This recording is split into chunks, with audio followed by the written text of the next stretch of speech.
Hey there, hi, welcome to the channel. I am Garrett, and in this video, we are talking about interior design advice that you need to stop taking in this Stop Taking This Design Advice series. We talk about design advice we hear on social media, we hear all the time, that I get asked about all of the time, and I don't talk about because it doesn't make any sense. I'm exposing all of it, and we've got some things to talk about, so let's get into the video. Now, the first thing we have to talk about, we have to address, is something I get asked about often, and we see on social media, I hear people talking about, and I don't care about, and that's why I don't ever really address it, and that is LRV. Now, I'm sure you're like, Garrett, what's LRV? LRV stands for light reflectance value, and this is a value assigned to paint colors. Now, obviously, it kind of means the way light reflects off of those paint colors, right? That's pretty obvious, but you need to know about color theory and the science of light to really understand what this truly means. Now, I'm gonna give you the crash course here, but if you wanna learn more about color theory and the science of light, I will link my How to Decorate Using Color video right here up above and in the description box down below. Now, color theory and the science of light is all about the colors we see. Now, I know we've all heard of a spectrum of light or a prism that reflects a rainbow of colors, and that's because white light is actually made up of all of the different tones, the different colors of light. And when they're combined, they look like white light. But the color you see is actually the absorption of all other colors and a reflection of the light color that matches whatever that is you're seeing. Here's an example. On camera, this pillow has blue stripes, but these stripes are not actually blue. They're the reflection of blue light and the absorption of all the other colors of light. So when we talk about light reflectance value, you have to understand that the way light is reflected off a color is also dictated by the absorption of all of those other colors. And what that means is that white reflects all of the colors of light, so there is more light reflected. Other colors absorb all of the other colors, so there's a lot less light reflected back. And this LRV value is based on a scale from 0 to 100. 0 being the blackest of black that absorbs every other ounce spectrum of light possible, and 100 being the purest of pure whites that reflects everything back to you. Although there's some discussion, and in my opinion, that would be a mirror, right? That reflects everything back to you, all of the light, like that's a mirror, it's not white, but whatever, that's beside the point. What does all of that mean and what can you take from that? Well, a color like this is Notable Hue, one of my favorite blue tones, and it's the color of my dining room. This has an LRV value of 37. So just like I said, white reflects all of the light that hits it, but this blue is absorbing all of the other ones, so it has a much lower LRV value. Now, why is this design advice you need to stop taking or ignore or not listen to? We can basically sum up that light colors reflect more light. Dark colors reflect less. It's not rocket science. What really matters when it comes to LRV isn't the actual value number, and it's not what that does to your space.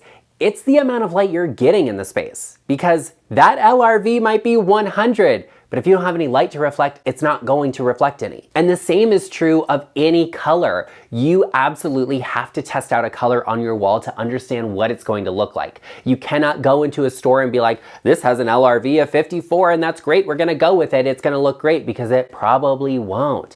Also, it depends on the direction your house is facing, where those windows are placed. North-facing light looks a lot different than south-facing, that's for sure. All of that factors into what paint colors look like in your house. So when I get people asking me about LRV, I'm like, what difference does it make? Because what looks good in my house isn't gonna look good in yours, and what's 84 versus 83 doesn't matter. It's all about the base tones of a color. It's all about what your space looks like and the light coming into it. Also, what a lot of people don't take into consideration is the fact that the glass in your windows actually has a color to it. Typically, it's green, so everything in your home might have a slight green tone if you have lower light. But the light reflectance value of a color isn't really gonna change your life. It's not gonna make the biggest of differences, and it really doesn't mean much. As a matter of fact, most paint companies have gotten away from even giving this number out on their little swatch cards. These are Sherwin-Williams colors, and they typically do a really good job of presenting that number to you, which is why I have these. I'm not affiliated with them in any way. But if you go for a Behr or a Valspar color, you actually have to Google that to find what what that color actually is. The entire point is that, in my opinion, it's much more important to look at the effects of lighting on a space before you consider the LRV of a color as your like go-to. You want to see what the lighting looks like at different times of the day in natural, artificial light, and let that determine what color you choose for your space. There he is! Albert wanted to come by and say hello to everyone. He is going to be 19 years old soon.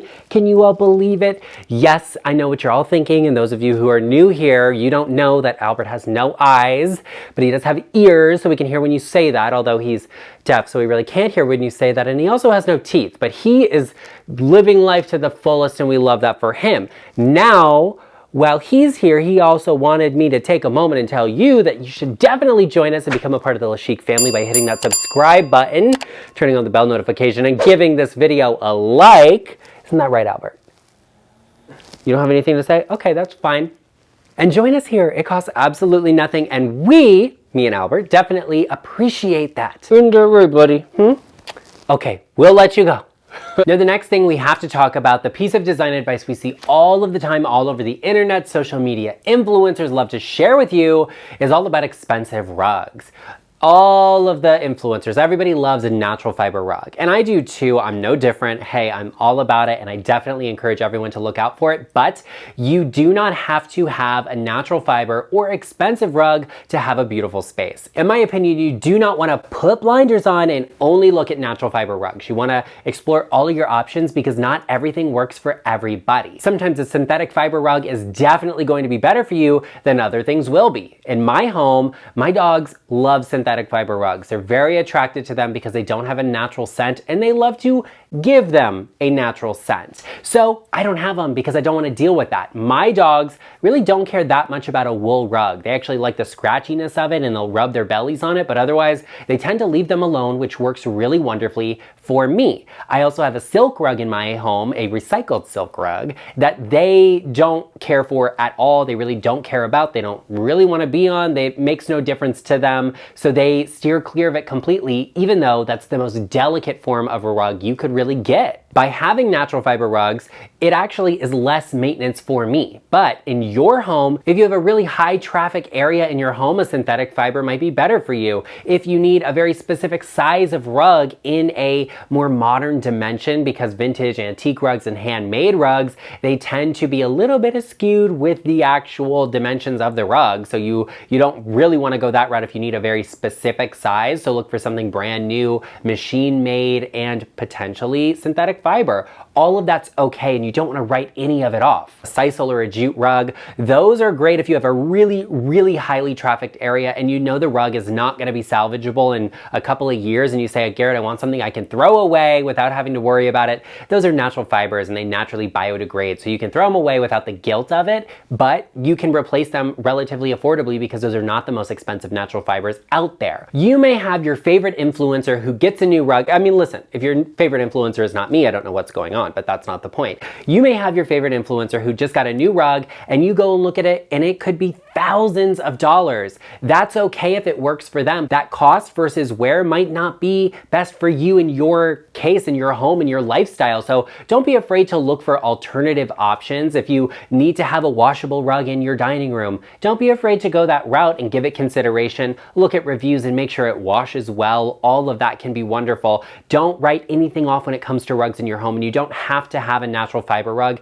if that's not what is going to suit your space the best. Ultimately, you want to look for a rug that you really love, that has a pattern that feels great to you and really works with the color scheme in your space. Rugs can be great for tying everything together, and I absolutely love them, although I don't personally love a rug over carpet, but that's not a discussion we're having at this moment. You know, I make videos all about trends all of the time, talking about what's good, what's bad, what's great, what's not. Definitely go down to my channel link and click that, watch all of those trend videos. We love to make them and love to discuss them because I don't think trends are a great thing, but I don't think they're a bad thing either. So you have influencers out there who love to follow every single trend out there and teach you how to do it. And you have influencers out there who are like completely anti every trend, and that's okay too. You want to focus on your personal style, but being aware of the trends that are out there is important also, because sometimes a trend is just an innovation in design, and that's a really good thing. And sometimes a trend might work perfectly for your style style. And other times you might see a trend and be like, hey, that's the opposite of my style. What I like must be out. Let me go on the resale market and get even more of it at a discounted rate.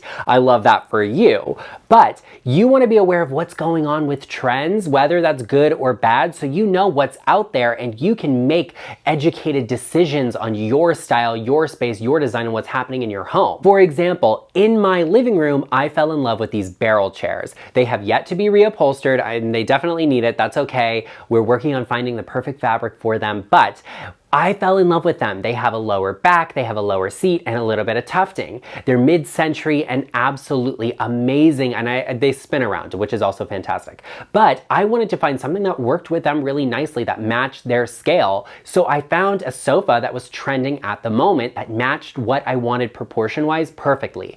It's a modern design. It's got those sleek lines, it doesn't have arms, and it feels very modern. But I chose some classic elements that will make that piece work in my home, my space, and my style forever. I chose a cotton velvet in a Wedgwood blue. These are two things that are classics, that are staples in my home that I love and I always use. I also absolutely love that it has a chrome detail, which works with my crystal chandelier. Having those classic undertones to my style and to this piece means that it's no longer just a trendy piece of furniture. It's interesting, it's unique, but it blends seamlessly with my style. And that's the important thing to take away, is that if you are doing a trend, that's okay if you really like something, but you want to make sure it has a classic undertone that works in your space. That way it always feels like it's timeless. Another example is boucle.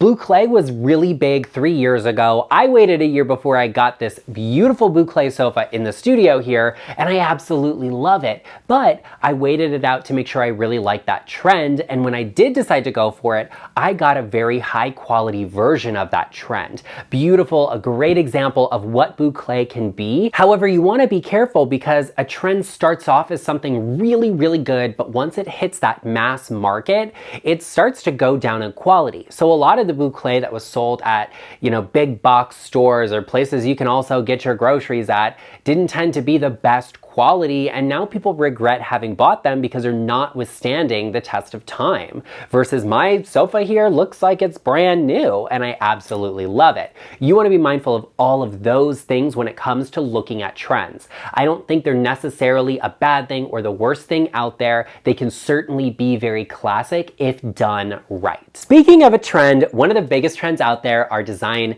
influencers that love to give you generic design advice and pretend like they're doing something groundbreaking, and I love that for them. But one of the pieces of design advice they always are giving you that does not work in everyone's space and doesn't make sense at all is not to push your furniture against walls. This is not a uniform piece of design advice. It's not one size fits all. It doesn't work for every space. Okay, I'm a little bit triggered by it, so forgive me for going off the rails during this moment, but it drives me crazy when people say this works for everybody, because it doesn't. Not everybody's space is the same. Your house isn't the same as mine, which isn't the same as anyone else's. So saying don't push your furniture against a wall doesn't work for everybody. It truly depends on the size of the room and the function of the room and that piece of furniture. Nobody is putting their dresser in the middle of a room or their bed in the middle of a room. No, like you push it up against a wall. That's what makes sense for that piece of furniture. But when it comes to something like a sofa, in a room like this that I'm in right now, it's not a living room. It doesn't have a huge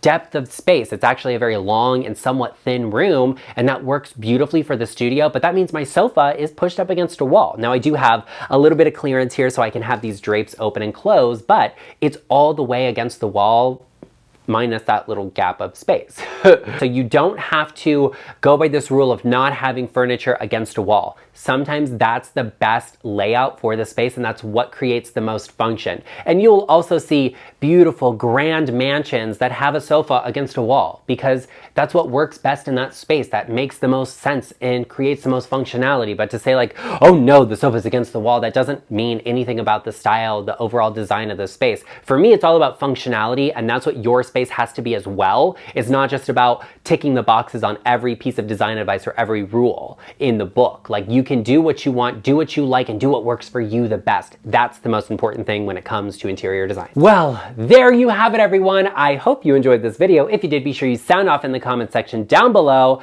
because I want to hear from you. I want to hear from my subscribers. What is one piece of design advice you are so glad you did not follow, or one you did follow and you immediately regretted? Share with me in the comment section down below, because I want to hear from you. I know some of you that are watching are not subscribed, so I would love it if you took a moment and join the LeChic family. Hit that subscribe button, turn on the bell notification, and while you're at it, give this video a like. I also know that you know someone they could use a little bit of help in their home. Maybe they're stuck, maybe they don't know what they're doing, or maybe they are just following every piece of design advice that does not work for them, and you know you always get the tea here. Share this video with them, because friends help friends, and I will see you in the next one.